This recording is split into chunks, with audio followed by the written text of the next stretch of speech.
Hi, this is Armin Shimerman, and you're listening to the FSF PopCast. The show that not even Quark wanted to acquire. We asked, but he said no, not for all the gold-pressed latinum in the universe. Our show is brought to you by our charity sponsor, the Red Shirt Widows and Orphans Fund, which supports the Wish Upon a Teen Foundation and helps out sick kids when they need it most. And just imagine the comfort you'll give Red Shirt crewman number 138. He'll know that when he puts on the red shirt and joins Pork in impressing the Grand Nagus, that he didn't leave his family destitute and without hope, because the Red Shirt Widows and Orphans Fund has his back and what's left of his clothes. And now, a word from our show sponsor, Level Up Savior. Their link can be found in the show notes.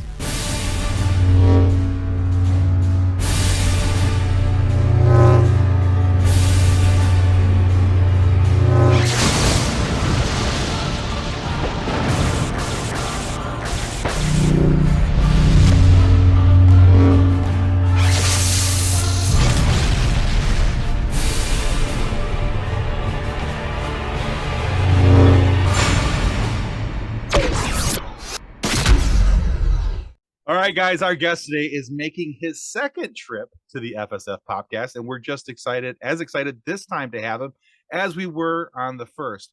He's an excellent, really super smarter about most things than me.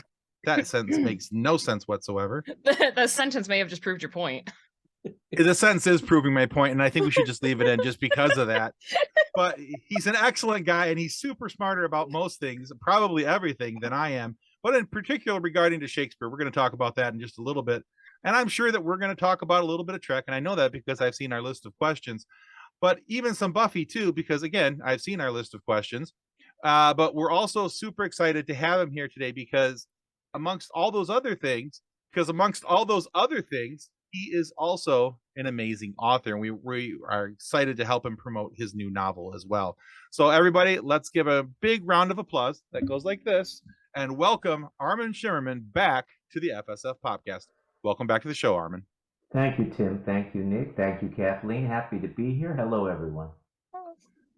He's happy to be here. He's been here before, and he's still happy to be here. I'm happy to be there. Yeah, absolutely. That's like borderline miraculous. A change in weather is always good. There you go. That's true. All right, so Armin, we're recording this so everybody knows on February 2nd, 2023, and now you had a new book released on January 24th, so just about a week or so ago, and that book was entitled The Imbalance of Power. Actually, it was entitled Illyria, The Imbalance of Power. There's that. Okay. Back to him being smarter than you. Exactly. Back to him being smarter than me. But it's also what I get for trusting just the Amazon snapshot that did not have it titled properly. So I'll have to double check that, make sure I didn't read it improperly, which is entirely a possibility. There it is. Illyria, Imbalance of Power. This is the book 3 in his trilogy for Illyria. So, Armin, without giving away spoilers so that people have a reason to go buy your book, take everybody through your book. What's going on in this book, and what could they look forward to in this new novel? Well, first I need to preface the fact that it's the third book of a trilogy. So you can indeed read the third book on its own, but probably it's a lot better to start at the beginning and get through the first and second books before you get to the third book. But because it is the third book, it wraps up the adventure. The adventure takes place in Elizabethan times, specifically 1584. And I have two main characters. One most people are familiar with. It's a man named William Shakespeare, although in my book he's not a man. He's a teenager. He's about 16 or 17 years old. The other man, a man I have studied most of my life, is a wonderful eccentric and a Renaissance man. His name was Dr. John Dee, who lived in Shakespeare's time. And one of the things I try to do with my books is try to suggest how Shakespeare, a young Shakespeare, went from being a rustic from a small town in England, Stratford-upon-Avon, to becoming the English literature's greatest poet and playwright.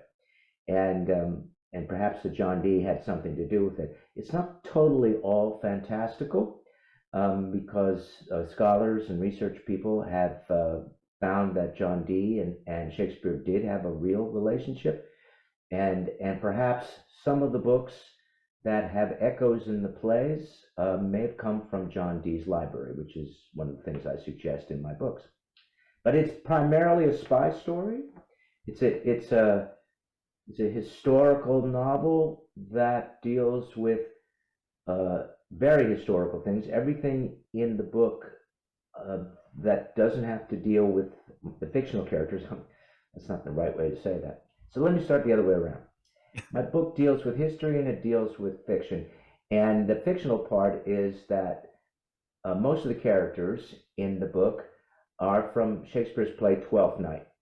Now, there are a lot of other people in the book besides the Twelfth Night characters, and all of those people are historically correct. All of them could indeed have met where I say they met, and every historical fact, whether it's about a table, about what they drink, about what they eat, what they're thinking at the time, all of that has been researched, and all of it is absolutely true.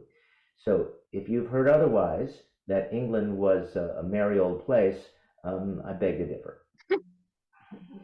Yeah. Fair Please, enough. sir, could I have some more? Different period altogether, but thank you very much, Nick. That's about 220 years later.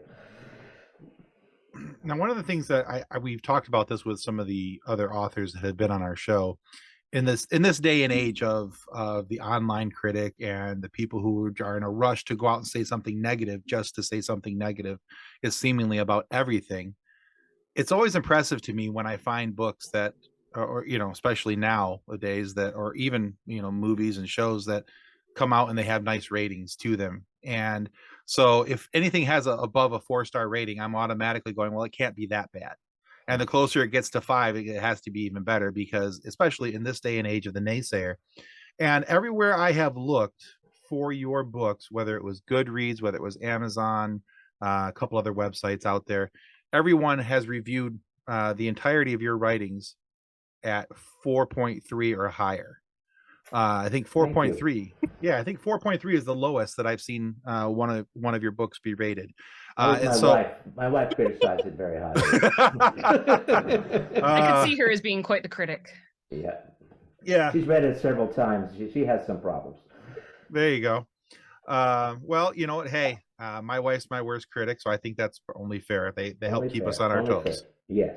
So, but I just want to say that I think that's a good indication of the quality of the work that you're putting into these books, and the history research that historical research, rather, we'll say it the proper way, the historical research that you've done in order to make these books seem accurate for their time and place.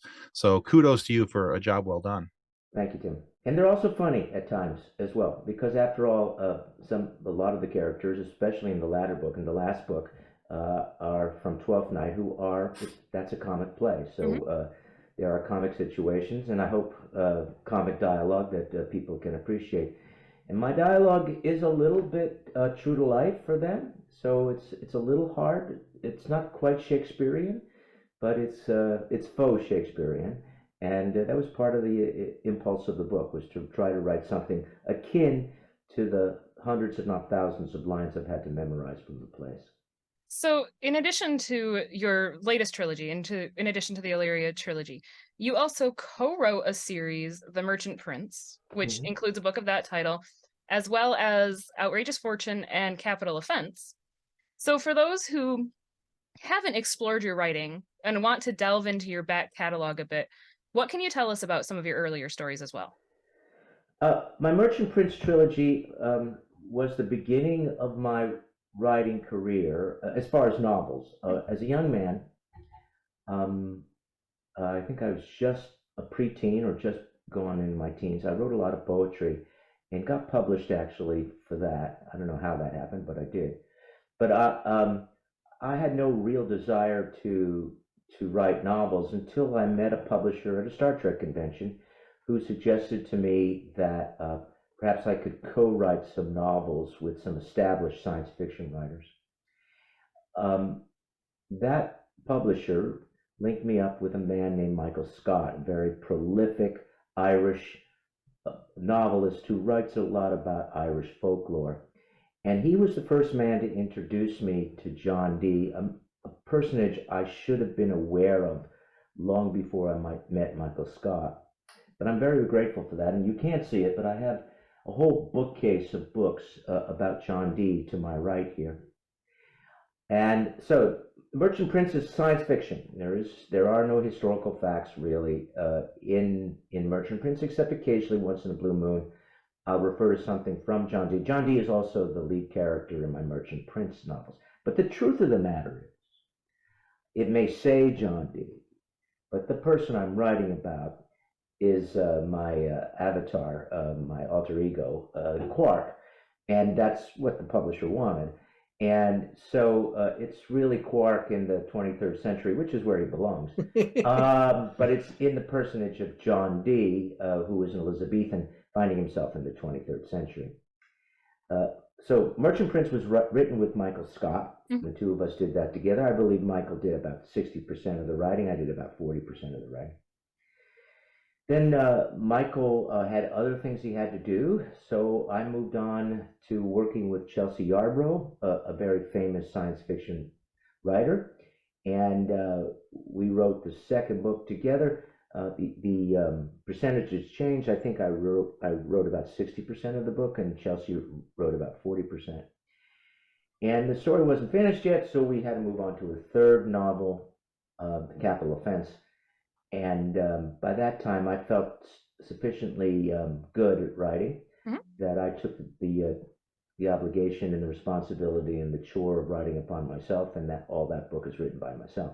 But it is a science fiction tale with an Elizabethan character at its center, and it's a lovely finger exercise. I would recommend highly to everyone, if you really want to read my books and you want to get a 4.1 to 4.3 rating, start with the Illyria series, and then if you're really interested, go on to the Merchant Prince. But the Merchant Prince is a beginning writer's attempt at writing a book. I think, if I may, that my Illyria series is an adult book. I know Illyria is on my read list. My read list just keeps getting longer and longer and longer, though. And that's... Then I suggest to you that you put Illyria on the bottom of the list. Well, as of now, I've got 9 more Diana Galbadon books to get through. And those are wordy. Those are very wordy books. So are mine. Oh, man. I love it, though. So you mentioned John Dee, and you mentioned that he's like a character that you haven't been introduced to until recently. John Dee, ladies and gentlemen. A gift from a dear friend of mine. John Dee looks like a sorcerer, doesn't he? He does. And I believe because John Dee was probably the original sorcerer for many people, they all look like him. Yeah. And in fact, going back to Shakespeare for just a minute, sorry to interrupt, Nick. Shakespeare writes about a sorcerer. His name is Prospero in The Tempest. And many people believe that's John Dee that he's writing about. What was it about John Dee that drew you to him to where that you found interesting that you kind of wanted to write about his character? First of all, he's a misunderstood historical character. He was an enormously educated man, one of the most educated men in Europe, not to say England. And he did many things, and he did them well. And he taught many people. He was a counselor to the Queen Elizabeth. He taught her things. He did things for her. However, he was on a quest to talk to angels in heaven. Now understand, in 1583, when he was living, and it was a period of time in our history when things were being discovered, things that were outrageously being discovered. They were finding out that the Earth wasn't the center of the universe. They were finding out that there were people living in the Pacific Ocean. They were finding out about the Americas. They were finding out about a way to get to Cathay, to China. They were finding out more things about chemistry and mathematics and navigation. It was a time of discovery. And everyone believed in the Bible. It didn't have to be their Bible. I mean, everybody had different Bibles. Truly, there were different Bibles. Mm-hmm. But all the Bibles said that there were angels.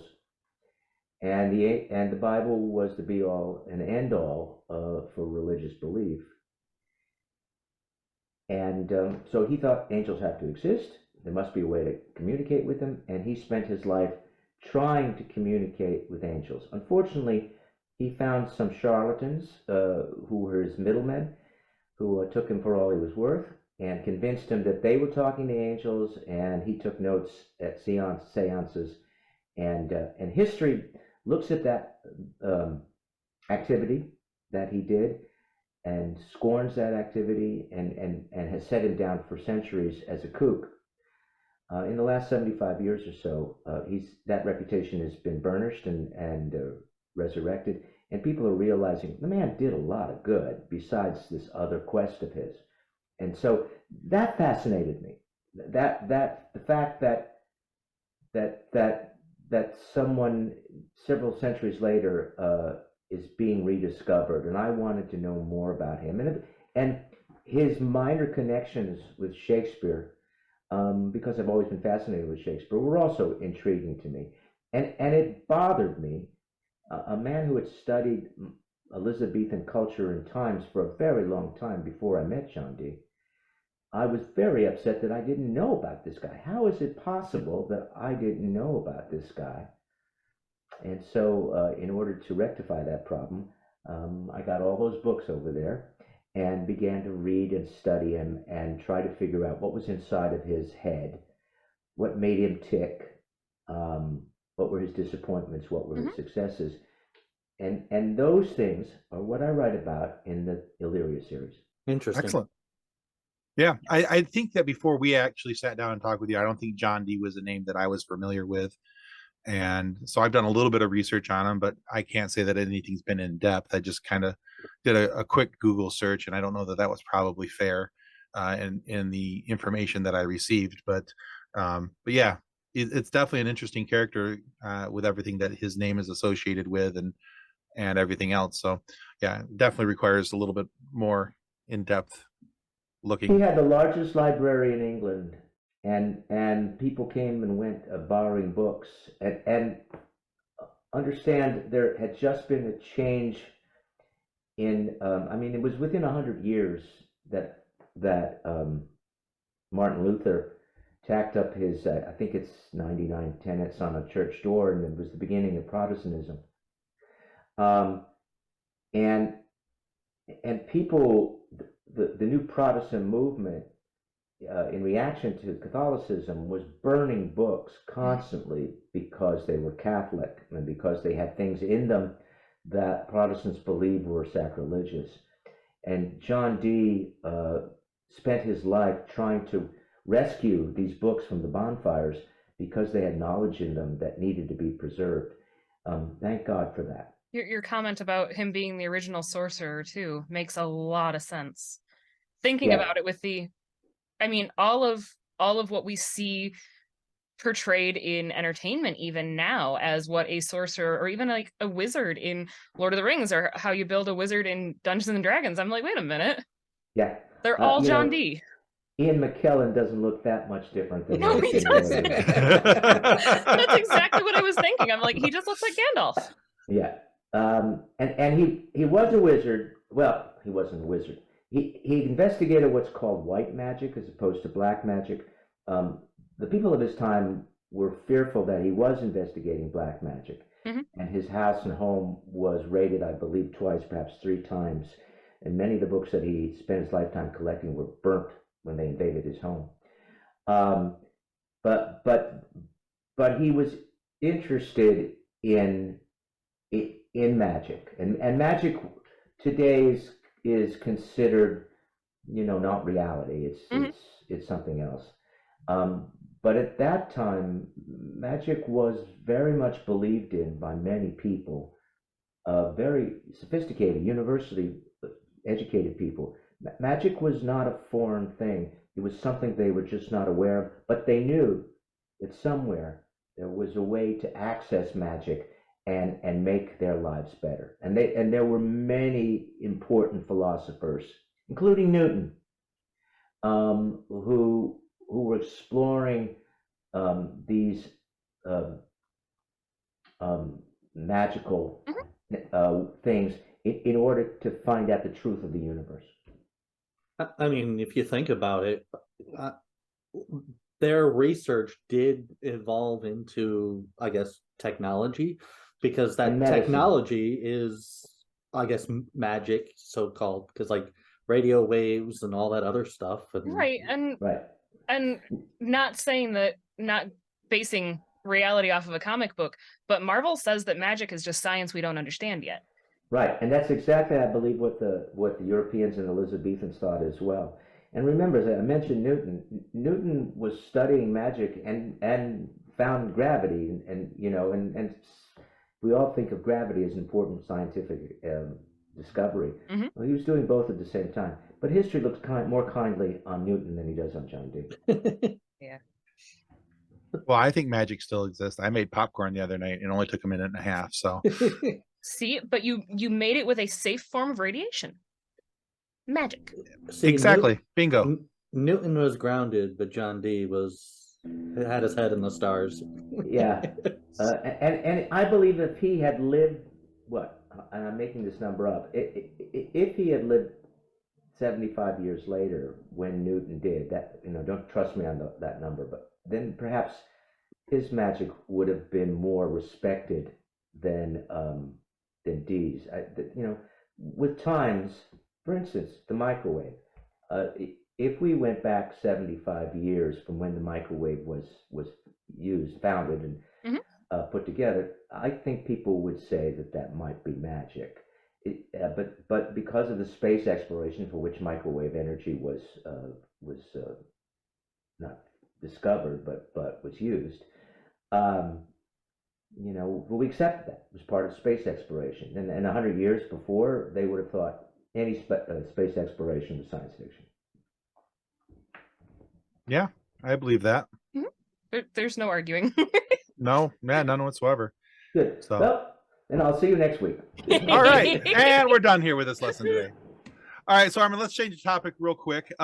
So recently we had the privilege of talking with your amazing wife, Kitty Swink. We had an absolute wonderful time with her. We talked about her work over the years in different shows and things that she's been on. With acting, of course, we talked about some Star Trek with her. But we also talked because she has beaten pancreatic cancer. We talked to her about her work with the Pancreatic Cancer Action Network, or also known as PANCAN.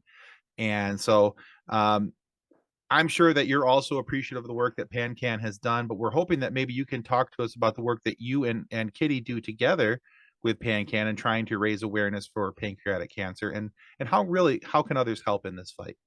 Thank you, Tim. That's very nice of you to ask that question. Yes, my wife Kitty is an 18-year survivor of pancreatic cancer. When she was diagnosed, the odds were that she would die. There was only a 3% survival rate when she was diagnosed. I'm happy to say, thanks to the efforts of science and a lot of the efforts of PANCAN, of the organization, it is now almost 4 times as much. It is now 11% survival rate. That is still bad. That is still not good enough by any means. Right. And but with the help of PANCAN, and I'm going to talk more about that in a second, with the help of PANCAN, we want to move that number to 100%. We want to, if you're diagnosed with pancreatic cancer, a horrible disease, we want there to be enough research, enough whatever you need to cure it, to be able to cure it. And what PANCAN does is it collects, it's a charitable organization that collects money in order to many things. One is to promote research into how to cure pancreatic cancer. 2, and this is enormously important for the people who are diagnosed with pancreatic cancer, if you are diagnosed with that disease, you're at odds as to what to do next, because the mythology around pancreatic cancer is it's a death sentence, and perhaps it is. So what PANCAN does, if you reach out to PANCAN, they will give you counselors to help you digest that diagnosis. They will lead you to the doctors in your area who are the best doctors to go to in order to survive that diagnosis. They will also talk to doctors. One of the problems with surviving pancreatic cancer is that when the symptoms do show up, it's usually way too late. The symptoms come at the very end of the disease.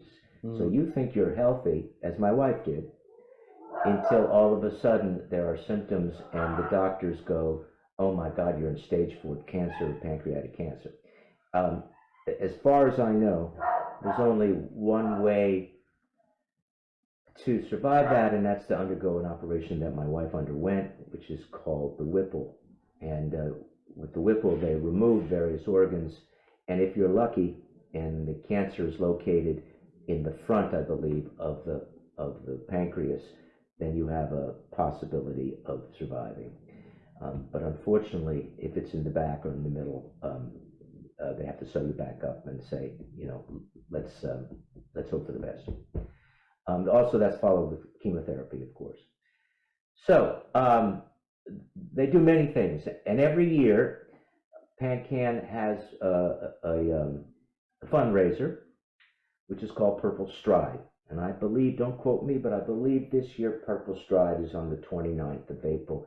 And in practically every major city in the United States, there's a large gathering of people who walk for Purple Stride and collect money for Purple Stride so that the efforts of PANCAN can be realized, cures, outreach, doctors training, all of that, all the other things they do can be helped by donations from people. We have just begun, Kitty and I and our co-partner Jonathan Frakes, and we've just added John Billingsley to that group as well, all members of the Star Trek family. We have started a fundraising campaign, we've been doing it for a number of years now. It's called Trek Against Pancreatic Cancer. And if people are interested, and I hope they will be, they can go to PANCAN. They can find us, Trek Against Pancreatic Cancer, and donate to one of the 3 teams that are out there collecting for our group. You can either donate to my wing of that campaign, or to Kitty Swink's wing, or to Jonathan Frakes' wing. Each of us are captains. You can donate to one of the 3 captains.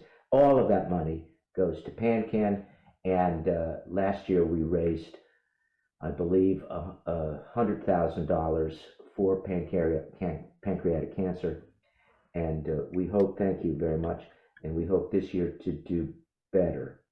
And Tim has offered to help us with auctioning items, which we are very grateful for, and we hope everyone will hear this plea and think about contributing. Excellent. And yeah, we're looking forward to getting those items from you. We'll put those up for auction, and also we're going to put links for PANCAN down below in the show notes so that people can go there and see the amazing work that these guys are doing. And it doesn't have to be a big donation, because you have to remember there's a lot of people in this world. If you only have a couple bucks to give, and you can donate that couple bucks, well, your couple bucks plus my couple bucks plus somebody else's couple bucks, it all adds up very quickly and can do some great benefit in a short time. Well said. Absolutely true. If it's $1, it's $2, $5, $1,000. It doesn't matter. It just accumulates, and as I said, it all accumulates to that goal that we have this year. I believe this year we hope to make again 100,000 again. That'd be fantastic. And so for the links that for the items that Armin and Kitty will be sending us, we'll put those up on auction. We'll have those listed not only in our Facebook group, but I'll include those links on our Twitter page as well. And you guys will be able to see those. And not only will all 100% of the proceeds of those auctions go to benefit PANCAN, but you'll get something cool in return. You'll get some signed merch as well. Yeah, but one of the things we've already gotten is not just stuff from the 3 of us, or the 4 captains, but we've also gotten quite a bit of contributions from other Star Trek actors, which you will get, Tim, which you can put up on auction. Fantastic. Well, we're looking forward to it, and it's all for a good cause. So the 3 of us are just absolutely thrilled to be a part and help in any way that we can. Thank you, Tim. And now a word from our sponsor. Since 1982, Vital Signs and Graphics has been helping professionals with all their image, logo, and design needs. Perhaps you're looking for signs and banners, truck and trailer lettering, business cards, brochures, or other image and marketing aids. Vital Signs and Graphics in-house design studio has you covered. From logos to apparel, start to finish, Vital Signs and Graphics has everything you need to look and feel professional. Call Rick at 231-652-3300. He'll get you noticed. Welcome back to the FSF PopCast. Oh, goodness. And on the massive tonal shift that is the FSF PopCast, we go from the incredible work of PANCAN back to the incredible work of William Shakespeare. Because, I mean, why not? Why not? Part of what we all do as humans is we pass on what we've learned.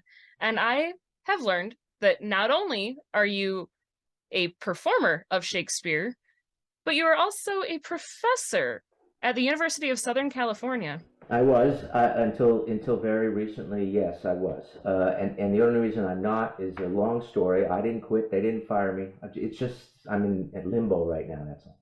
You know, it seems like it should be a more popular course and that you would be in high demand. I can't imagine. I am in high demand. Thank you, Kathleen. I just don't work at USC, but I am in. I would venture to say, let's just be nice about it. I'm one of the two most in demand Shakespeare teachers in Los Angeles. And that is fantastic. Very cool. So, what is it about teaching Shakespeare that you find so appealing? And of his numerous works, do you have a favorite? No, I don't have a favorite. What do I find fascinating? Well, as a writer and as a human being, I find language fascinating. I find many things fascinating, but language is one of them. And language was relatively new in Shakespeare's time. Language was totally different about 100 years before. If you ever read Chaucer or if you ever hear the original Chaucer, you know, and this was only 100 years before, the opening lines of the Canterbury Tales is, I've just forgotten it, hold on. I can't remember the second word. When that something, with the sure sorte, the druchte marche, perce to the ruta, and every vein in switch the core, of which vertu ajandora. That's not modern English. Oh, good, because I thought my earphones broke for a minute. So I was like, it's either that's not modern English or Tim is having a stroke. And now I remember. When that opera was what I couldn't remember. When that opera with the shorter sorte, the druchte marche, perce to the ruta, and every vein in switch the core, of which vertu ajandora. That's Middle English. And that was written and spoken 100 years before Shakespeare was writing. And language was very plastic when Shakespeare was writing. And he's experimenting with the language. He's experimenting with how you put words together. But one of the things he wasn't experimenting with was the way words are put together. He wrote them, and he wrote the way words are put together the same way Chaucer did, the same way the scholars and writers of the Middle Ages put things together. And that was through the study of rhetoric. And aside from John Dee, I've spent a lifetime studying rhetoric and how words are put together to convince someone of the rightness of an action. Usually when we hear the word rhetoric today in the 21st century, it's usually a bad word, just a lot of rhetoric. And there's a truth in that. But for the Elizabethans, rhetoric was the art and science of putting words together to make a cogent argument. And that's one of his skills as a writer that I'm fascinated by. And so that's one of the reasons, Kathleen. I love that. I've always found Shakespeare to be incredibly fascinating as well. And I mean, I'm almost embarrassed after you said that you don't have a favorite, that I'm like, but I do have a favorite. Well, that's good. Which one is it? Hamlet. I absolutely love Hamlet. And every version of Hamlet that I've seen, whether it's been a stage production or it's been a recorded production, has its own special little spin on it that I really, really like. And I know that there are a lot of people who didn't appreciate it, but the version of Hamlet with David Tennant and Patrick Stewart is great. so good. Yes, it is. Yes, It is so good. And It's one of my favorites. oh my gosh. And I know that there were a lot of people who were critical over the use of the security cameras and the bringing it into modern day, but leaving the language not modern. And I'm like, but it worked so well for that. And the Right. performance itself was spectacular. David Tennant as Hamlet was amazing. And if you get a chance, if you like that production, and you do, check out David Tennant as Richard II. That also is an extraordinary production. I haven't But- found but, anything you know- I didn't like David Tennant in yet, anyway. Yeah, that's true. Hamlet is based on an earlier play, an earlier work. And that earlier work was, I would say, I'm going to make this number up, about 200 years before Shakespeare's time. So Shakespeare yanked it out of that Middle Ages period and sort of put it in Elizabethan times. So why can't we yank it out of Elizabethan times and put it into the 21st century? Right. I don't mind seeing Hamlet in space if all of the themes and all of the things that happen, all the plot devices, if they all make sense. If something doesn't really make sense, then I have a problem with it. But putting it in space and if as long as it works, it works. I'm listening to the language. I'm not worried about what the costumes look like. Right. I am at times. It's part of the whole evening if you go to the theater. But I'm much more interested in what the production is doing. Just as you said, Kathleen, what the production is doing with the play. Mm-hmm. And I feel like too, a lot of people don't realize that their first introduction to Hamlet is Lion King, and then they're like, "Wait a minute, Yeah. that is the same story, isn't it?" Yes, Yes, it is. So if you can take Hamlet and you can put it in the 21st century, you can take Hamlet and you can put it on the African safari. You can do Hamlet anywhere. Exactly. And if I may, for just to pull things a little closer together, You may. my good friend Alexander Siddig, who played Dr. Bashir on Deep Space Nine, his history is Hamlet. He is the son of a king whose uncle took the throne away from his father. That is Hamlet. That's I kinda talk to cool. him so much more now. As if I didn't want to talk to him enough anyway. That's even cooler. Yeah, he's a prince. He literally is a prince. I've been in places where people have come up to him and begged him to come back to be king. Oh, wow. Oh my word. Interesting. Very cool. And now I feel like I need to do some research on this Hamlet guy. Oh my Yeah. word. So, Armin, the last time we talked to you, we discussed the DS9 episode Far Beyond the Stars and how important it was as a social commentary. So are there any other episodes of DS9 or Star Trek in general that you feel are a special relevance to society that we are living in today? Nick, all of them. All of them. That's what Star Trek does. Right. I mean, I'm not so sure the Ferengi episodes are, but even some, even though those have a couple of things. But the purpose of Star Trek is to look at societal issues through the prism of science fiction, which makes them more palatable, and ask questions. Never give answers, but ask questions and leave it up to the audience to do that. But there are countless episodes in all of the variations of Star Trek, especially in the TV shows, that are dealing with societal issues and how do people deal with them. So I would have to spend the next 2 hours listing all of them from all the shows. Fair enough. I think that for me, so I have never, when you and I first talked on the show here, I was not that big of a Trek fan, and I was kind of coming around to it and a few things. And Strange New Worlds has really kind of helped me jump into that. I very much have enjoyed that series. And so I decided, well, what the heck? I'm going to sit down and I'm going to watch it because I like things in chronological order. So I was like, I'm going to sit down and I'm going to watch it from, you know, TOS on. And so one of the episodes that I have found most interesting, and since we're talking about things that are looking at, you know, our society in general, there was an episode, and I can't remember the name of it, but where these two planets are fighting each other, but they're not actually using actual warfare. They're using science to dictate, you know, where the attack is, and if this, you know, and they have like death chambers that people just, okay, your number has been chosen, you have to go there. And I just thought it was kind of interesting because, I mean, that's not happening right now, but it's also like, I could see how that could happen in our modern society at some point, because people are going to be, you know, everyone's afraid of nuclear weapons and what could possibly happen with, you know, anything and everything that's related to that.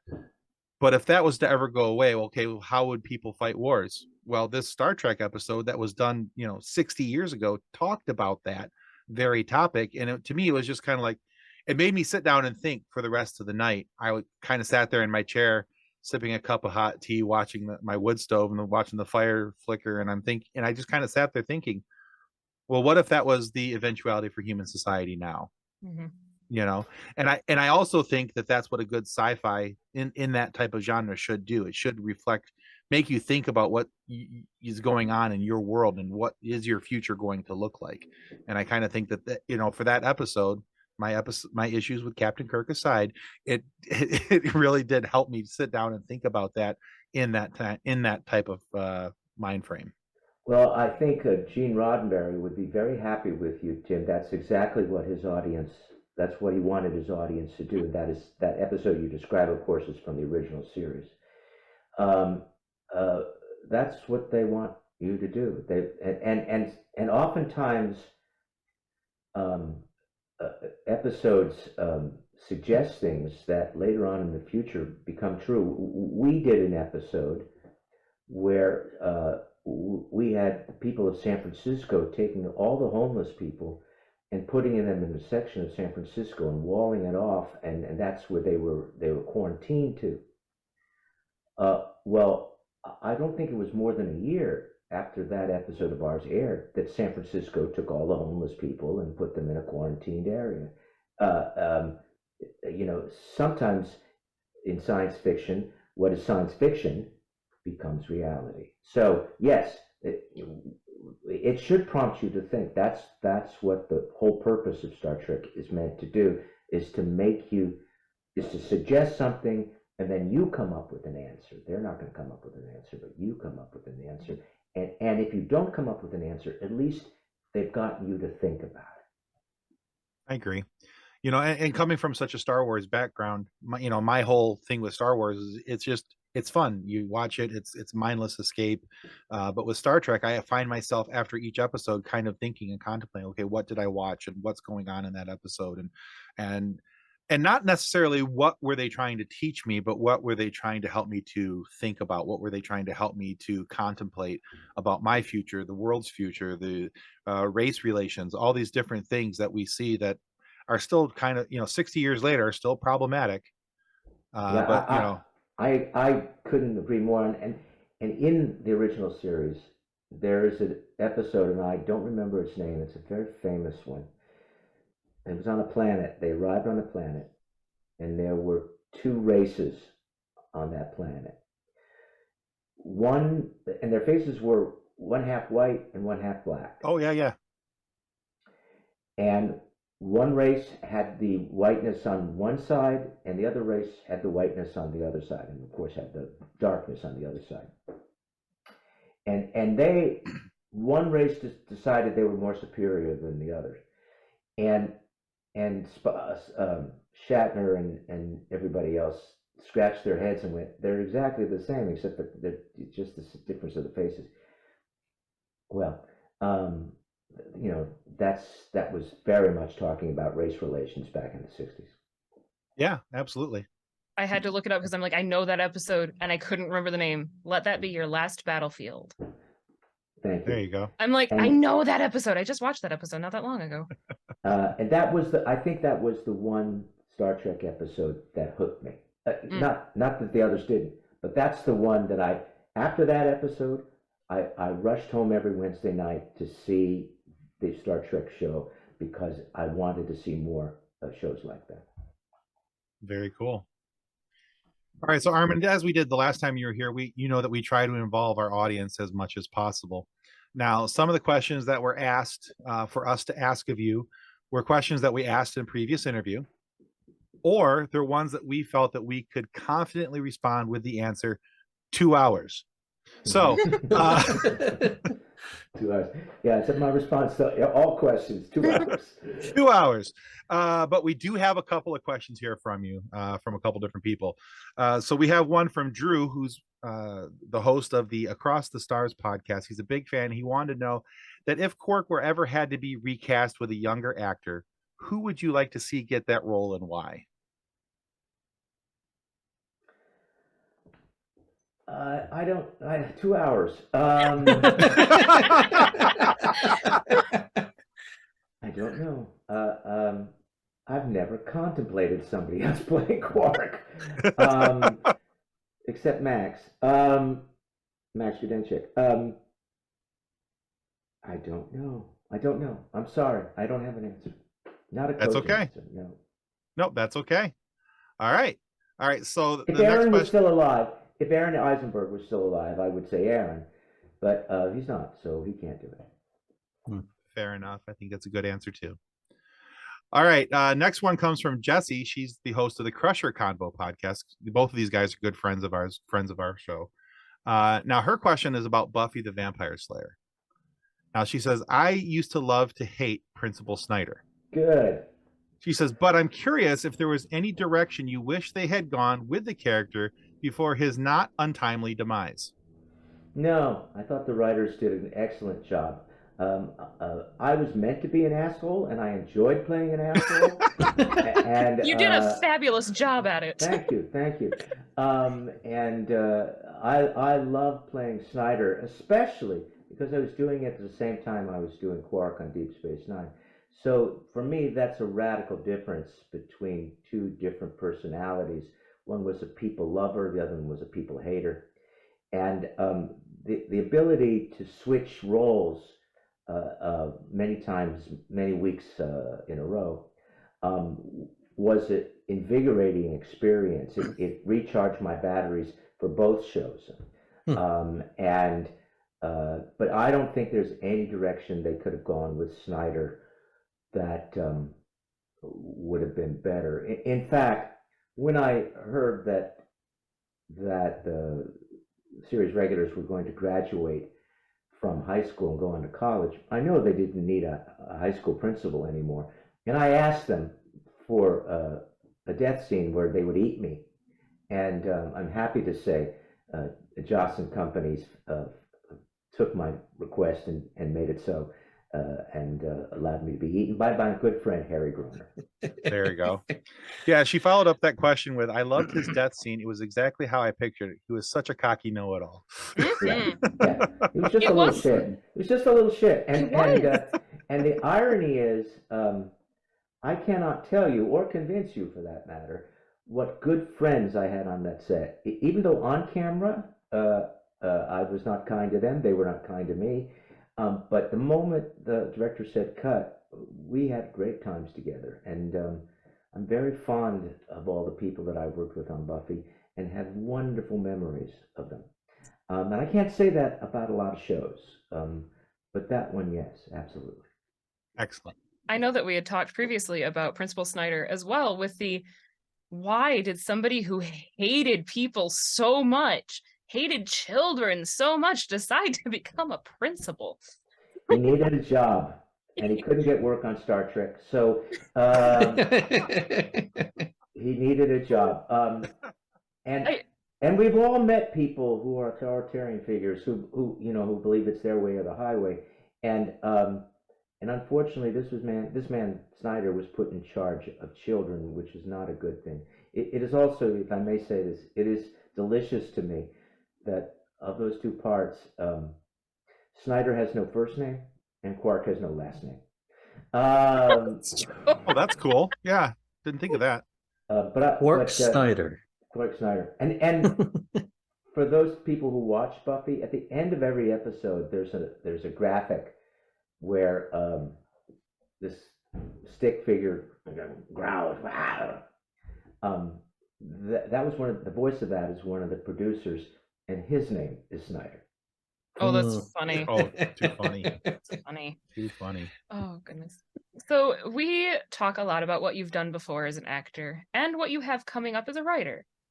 But I found something in your IMDb listing that I'm hoping you could shed a little more light on for us. So what can you tell us about The Assassin's Apprentice, Silbadors of the Canary Islands, and your character Roy, without spoiling any of it? 2 hours. I love that answer, by the way. That's I think great that's answer. I'm going to start using that with my daughter. I think that's my favorite answer, honestly, that anybody's ever given us for anything when something can't be spoiled, or it's an answer you've given a million times. 2 hours. That is just, I love it. Kathleen, I can't tell you much. I only worked one day. It was a chance to work for my friend Ryan and Bob Picardo, and it was sort of just, oh, you need an actor? Fine, I'll do it, and happy to do it. And so, yes, I am part of that, but I know very little about the project. I only know what happened on the day that I was there, and I was able to help some friends of mine. Ooh. I'm looking forward to it. Excellent. Sorry, I'm just going to happy dance. I think Nick froze. He did, apparently. Can He you is hear having me? all sorts of technology issues Yeah, today. we can hear you. We Oh, can still hear you, but your image is, man. you are looking off into the distance very longingly. That's the look I get when I can't remember my lines on stage. Oh, there you go. Okay. There we go. I just had to reset my camera. I think my camera's going out. It's entirely possible. And you're froze again. Yay. Well, we'll just do audio then for this. Okay. So going back to the 24th century one last time, according to my research, you're one of the 5 actors to feature as the same personality in 3 Star Trek series. Next Generation, And one movie. DS9. And one movie where they cut me out. Oh. Yeah. So Quark has definitely become a fan favorite in TV shows, Comic Cons, memes, and You know, here on if the we internet. talk about it, if we talk about Star Trek TV series, it's not 3, it is now 4. Oh, Of course, I didn't appear, but my voice did in Lower Decks. that's yeah. right. I forgot about There that. you go. Yep. And so what does it mean to you to have a character in the Star Trek universe and the opportunity to be able to meet fans in person? 2 hours. 2 hours. First of all, it means I can pay my rent. That's number one. Number two, it's very flattering. I just mentioned to you, about 10 minutes ago, that I would run home every Wednesday night to see the original show. I was a huge fan of Star Trek. Mm-hmm. And when we started Deep Space Nine, I think I was the only main actor on the set who knew anything about Star Trek. I remember somebody coming up to me and said, "We're going to have a Klingon. What's a Klingon? Armin, you know this stuff. What's a Klingon?" Anyway, so it is enormously flattering and mind-boggling to me that I am part of the franchise.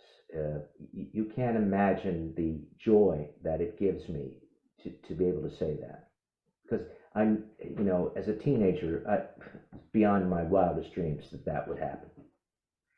Now, the second part of your question, Nick,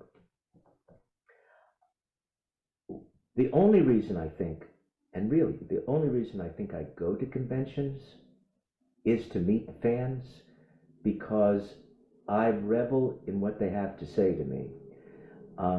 First of all, let's get the obvious out of the way. It's very nice to be flattered for 8 hours. Everybody comes up to the table and is very kind. That's nice. That's very nice. But that's not the primary reason. Every now and then,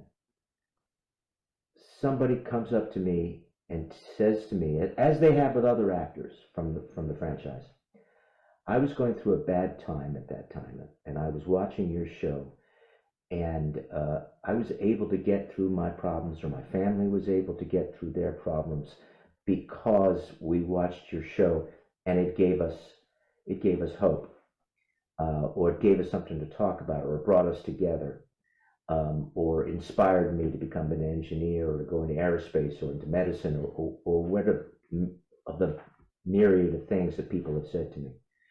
And that, to me, is the juiciest part of going to conventions, is hearing those stories and knowing that somehow the entertainment that we thought we were providing was more than that, was helpful, therapeutic, and humane. Nice. Amazing. Excellent. Well, I will, since I haven't gotten the chance to see you at a con, I feel the same way. I mean, I think anybody who's watched DS9 has had those moments. But now it's that, like, I get to relive watching those episodes with my dad. And I get to share my love of sci-fi with my daughter because of it. And it's so great. And she thinks Quark's hilarious because his ears are massive. He's also just, he's Quark, and you love him. Or you hate him. But you're not quite sure if you should love him or you should hate him. It's somewhere in the middle, as opposed to Snyder. Right. But yeah, that's the kind of comment, Kathleen, that I live for. And when I get on the plane to go to these places, I hope that I'll get something akin to that to take home with me when I come back from that convention. I mean, cool. I love DS9 so much that when my husband and I, when we found out that I was pregnant, our boy name was Miles Edward. Like, I love DS9. I mean, and Miles Edward are both family names as well, but I'm like, so with our last name being Wass, can we give him 2 middle names and have him be Miles Edward O'Brien Wass, so that his initials are then Meow? Oh boy. Be careful what you wish for, Kathleen. It's still on the baby name list. If we ever have another one, it is still on the list. Good. If I ever see Cullum again, I don't see him very often at all. I will tell him. Very cool. Well, Armin, thank you so much for being on our show today. Where can our listeners go to find out more about you and your works? Well, certainly the easiest place to go is to my website. Every actor has a website, so do I. www.Armin Shimerman, make sure there's only one M in the middle, .com. And there you will find out not only about my books and my charitable work, but also, which we haven't talked about, which is a great deal of my life, is the theatrical work that I've done, the work on the theater. And you will find the dozens, if not hundreds, of stage plays that I've participated in, including ones where I was directed by Andy Robinson, who was Garrick on Deep Space Nine. So I post things there. You can find more about me there. And if you can't find there, just go to your web browser, write in Armin Shimerman, and you'll be flooded with articles about me where I've told my particulars over and over again. Excellent. We will definitely link your website and remind our viewers and our listeners, as always, when in doubt, Google it. Google it, exactly. Google is free, exactly. All right, guys, I want to remind you that subscribing is still the single most important thing that you can do to ensure that we get more amazing guests like Armin Shimerman to come back on our show and have this conversation with us, and hopefully have provided you with some funny moments that you were able to listen to and enjoy as well. But please subscribe. It helps us more than you will know. And we want to make sure that you go to arminshimerman.com, check out what Armin's doing. Check out PANCAN.org as well, and everything that's going on there. You'll have an opportunity to see that. And really, they're doing some amazing work, and they need the help. So anything that you can give them would be wonderful. We need to save lives. We need to save lives. Absolutely. Absolutely. And your donations help the science be able to achieve that. It helps fund the research to help make that happen. So, and if for whatever reason, though, you are not happy with the content of our show today, please remember you can always lodge a complaint with the head of our complaint department. That, of course, is the students who were in Armin's classes over at USC. Now, most students try to get out of their classes, but not Armin's students. They're annoyed with the fact that we're interrupting their time with their favorite instructor. So be sure to send in 3 copies of your complaint so it can be shared equally amongst the students. They divide in 3s. That's how they work. But they want to make sure that once they have decided the validity of your complaint, that we, the offending parties here on this podcast, will have no choice but to pay the piper and face the angry mob. Oh, goodness. Good advice. Oh, Thanks again, Armin. Armin, this has been a blast. You're Thank welcome. you It's been again for amazing. coming a second time and visiting with us. We have enjoyed it. Thank you. Invite me back. I'm glad to do it. You guys are terrific. And again, thank you for the help that you're going to offer PANCAN and that wonderful effort and all the nice things you guys said. So it's always a pleasure to talk to you. oh, thank you. Thank you. All right, guys, that's going to conclude us for the FSF PopCast. Goodbye. Bye. Oh. On behalf of the rest of the hosts of the FSF PopCast, we want to thank you for listening to this episode. If you'd like to be a guest on a future episode, please contact us by means of Twitter or Instagram using the handle @FSF PopCast, or go to www.fsfpopcast.com and click on the Contact Me link. Thanks again, and hope you enjoyed the episode. Copyright 2022 FSF PopCast. Reference to any specific product or entity mentioned on this podcast does not constitute an endorsement or recommendation by FSF PopCast. The views expressed by the guests are their own, and their appearance on the program does not imply an endorsement of them or any entity they represent. If you have any questions about this disclaimer, please contact us via email at info@fsfpopcast.com. Original music by Jordan Michaels.